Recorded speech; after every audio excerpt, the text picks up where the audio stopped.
সবাইকে আসসালামু আলাইকুম। আজ আপনাদের রান্না করে দেখাবো সিমের বিচি দিয়ে কই মাছ। আপনি যে কোনো মাছ দিয়ে এভাবে রান্না করতে পারবেন। আশা করি আমার আজকের রেসিপি আপনাদের ভালো লাগবে। কথা না বাড়িয়ে চলুন জেনে নিই খুবই মজার কই মাছ দিয়ে সিমের বিচি রান্নার প্রস্তুত প্রণালী। রান্না করার জন্য আমি এখানে কই মাছ খুব ভালো করে ধুয়ে পরিষ্কার করে নিয়েছি। মাছগুলোকে প্রথমে ভেজে নিব, সেই জন্য দিয়ে দিলাম স্বাদ অনুযায়ী লবণ, দিয়ে দিব হাফ চা চামচ পরিমাণ হলুদের গুঁড়া। এবার হলুদ আর লবণটা খুব ভালো করে মাছের সাথে মাখিয়ে নিব। হলুদ আর লবণটা খুব ভালো করে আমি মাছের সাথে মাখিয়ে নিয়েছি। চলে যাব রান্নায়। রান্না করার জন্য চুলায় একটি প্যানে দিয়ে দিব 1/4 কাপ পরিমাণ রেগুলার খাবার তেল। তেলটা গরম হলেই দিয়ে দিব কই মাছগুলো। কই মাছের পরিবর্তে আপনি যে কোনো বড় মাছ দিয়ে এভাবে রান্না করতে পারবেন। কই মাছগুলো যখন এক পাশ ভাজা হয়ে যাবে আমি উল্টে দিব। উল্টে পাল্টে দুই পাশে যখন সুন্দর একটা কালার চলে আসবে তখন মাছগুলোকে আমি উঠিয়ে নিব। মাছগুলো উঠিয়ে নেওয়ার পরে যে তেলটা রয়ে যাবে এর মাঝে দিয়ে দিব হাফ কাপ পরিমাণ পেঁয়াজ কুচি। পেঁয়াজটাকে ভেজে নিব হালকা ব্রাউন কালার ধরে আসার আগ পর্যন্ত। পেঁয়াজটাকে সামান্য ভেজে নিয়েছি। দিয়ে দিচ্ছি 2 চা চামচ পরিমাণ আদা রসুন বাটা। আদা রসুনটাকে আমি খুব ভালো করে কষিয়ে নিব। আদা রসুনের গায়ে যে কাঁচা গন্ধ আছে সেটা চলে যাওয়া পর্যন্ত। আদা রসুনটাকে আমি খুব ভালো করে কষিয়ে নিয়েছি। এবার গুঁড়া মশলা ব্যবহার করব। তার আগে আমি সামান্য পানি দিয়ে দিব। এই পানিটা দিয়ে গুঁড়া মশলা ব্যবহার করলে গুঁড়া মশলা পুড়ে যাবে না বা ঝাঁঝালো গন্ধ বের হবে না। দিয়ে দিচ্ছি 1 চা চামচ পরিমাণ হলুদের গুঁড়া। দিয়ে দিব হাফ চা চামচ পরিমাণ লাল মরিচের গুঁড়া। ঝালটা আপনি আপনার টেস্ট অনুযায়ী কম বেশি করে নিতে পারেন। এবার হলুদ আর মরিচটাকে আমি সামান্য একটু কষিয়ে নিব মিনিট খানেকের মতো। এভাবে একটু কষিয়ে নিলে তরকারির কালারটা কিন্তু অনেক সুন্দর আসবে। এই পর্যায়ে চুলা আঁচটা মাঝারি থাকবে। চুলা আঁচটা বাড়ানো থাকলে মশলাটা পুড়ে যাবে। খুব ভালো করে নেড়ে মিশিয়ে আমি দিয়ে দিব 1 চা চামচ পরিমাণ ধনিয়া গুঁড়া। দিয়ে দিব 1 চা চামচ পরিমাণ জিরার গুঁড়া। স্বাদ অনুযায়ী লবণ দিয়ে দিব।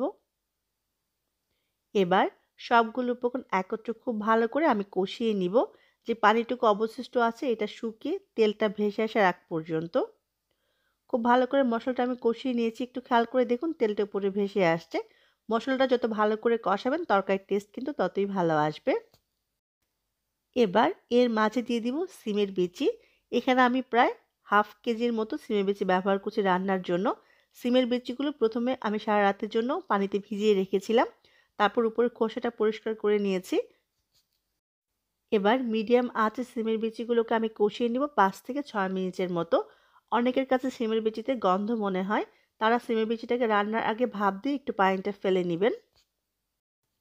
সিমের বিচিগুলোকে আমি প্রায় 5 থেকে 6 মিনিটের মতো কষিয়ে নিয়েছি। যত ভালো করে যে কোনো তরকারি কষানো হয় সেই তরকারির টেস্ট কিন্তু ততই ভালো আসে। শুধু খেয়াল রাখবেন যাতে নিচে লেগে না যায়। এবার আমি এর মাঝে ব্যবহার করব পাকা টমেটো। আমি একটা পাকা টমেটো কেটে দিয়ে দিলাম। পাকা টমেটোটা একেবারেই অপশনাল। টমেটোটা দিলে তরকারির কালার এবং টেস্ট দুইটাই অনেক ভালো আসবে। আবারও মিনিট খানেকের মতো আমি কষিয়ে নিব। ফিরে এলাম মিনিট খানেক পরে। এবার দিয়ে দিব পানি। তরকারিতে ঝোলের জন্য আমি পানি ব্যবহার করছি। আমি প্রায় 2.5 থেকে 3 কাপের মতো পানি দিব। আবারও সবগুলো উপকরণ একত্রে খুব ভালো করে নেড়ে মিশিয়ে দিব। পানির পরিমাণটা এমনভাবে দিতে হবে যাতে সিমের বিচিগুলো খুব ভালো করে সেদ্ধ হয়ে যায়। ঢেকে দিব সিমের বিচিগুলো 80% সেদ্ধ হওয়া পর্যন্ত। ফিরে এলাম 20 থেকে 25 মিনিট পরে। চুলা আঁচটা মাঝারি রেখে আমি ঢেকে রেখেছিলাম। আবারও বলছি সিমের বিচিগুলো সেদ্ধ হতে যতটুকু পানি লাগে সেই পরিমাণ পানি আপনার দিতে হবে। প্রায় 80% সেদ্ধ হয়ে গেছে। এই পর্যায়ে আমি ভেজে রাখা মাছগুলো দিয়ে দিব। সিমের বিচি সেদ্ধ হতে সময়টা কিন্তু একটু বেশি লাগে। মাছগুলো দেওয়ার পরে একটু চেপে চেপে দিব। তারপর চুলা আঁচটা মিডিয়াম আর লোয়ের মাঝামাঝি করে আবার আমি ঢেকে দিব 10 মিনিটের জন্য। ফিরে এলাম 10 মিনিট পরে। এই পর্যায়ে মাছগুলো কিন্তু খুবই নরম থাকে, তাই আলতো করে মাছগুলোকে উল্টে দিতে হবে। আমি চেক করেছিলাম সিমের বিচিগুলো মাশাআল্লাহ খুব ভালো করে সেদ্ধ হয়ে গেছে। এই পর্যায়ে আমি আস্ত কাঁচামরিচ দিয়ে দিব 4-5টা। আপনি ঝাল বেশি পছন্দ করলে মরিচগুলো কেটে ব্যবহার করবেন। দিয়ে দিব ধনেপাতা কুচি 2 থেকে 3 টেবিল চামচ পরিমাণ। ধনেপাতা কুচি ব্যবহার করলে আর টালা জিরার গুঁড়া ব্যবহার করার প্রয়োজন নেই। যদি আপনি ধনেপাতা ব্যবহার না করেন সেক্ষেত্রে অবশ্যই টালা জিরার গুঁড়াটা ব্যবহার করবেন। আবারও আমি চুলার আঁচটা কমিয়ে ঢেকে দিব ৫ মিনিটের জন্য। ফিরে এলাম ৫ মিনিট পরে। আমার তরকারিটা মাশাআল্লাহ একেবারে পারফেক্টভাবে হয়ে গেছে। নামানোর আগে অবশ্যই লবণটা চেক করে নিবেন। আর এখন যে ঝোলটুকু আছে, নামানোর পর এটা কিন্তু আরো অনেকখানি কমে যাবে। একটু ঝোল, ঝোল রাখলে তরকারিটা খেতে অনেক ভালো লাগে। আর সিমের বিচিটা সিদ্ধ হয়েছে কিনা এটা অবশ্যই চেক করে নিবেন। এবার নামিয়ে পরিবেশন করুন খুবই মজার কই মাছ দিয়ে সিমের বিচি। অবশ্যই বাসায় একবার হলেও রান্না করবেন আর আমার কমেন্ট বক্সে জানাবেন কেমন হলো। রেসিপি ভালো লাগলে প্লিজ আমার চ্যানেলকে সাবস্ক্রাইব করে অনুরোধ রইল। সবাই অনেক ভালো থাকবেন, আমার জন্য দোয়া করবেন।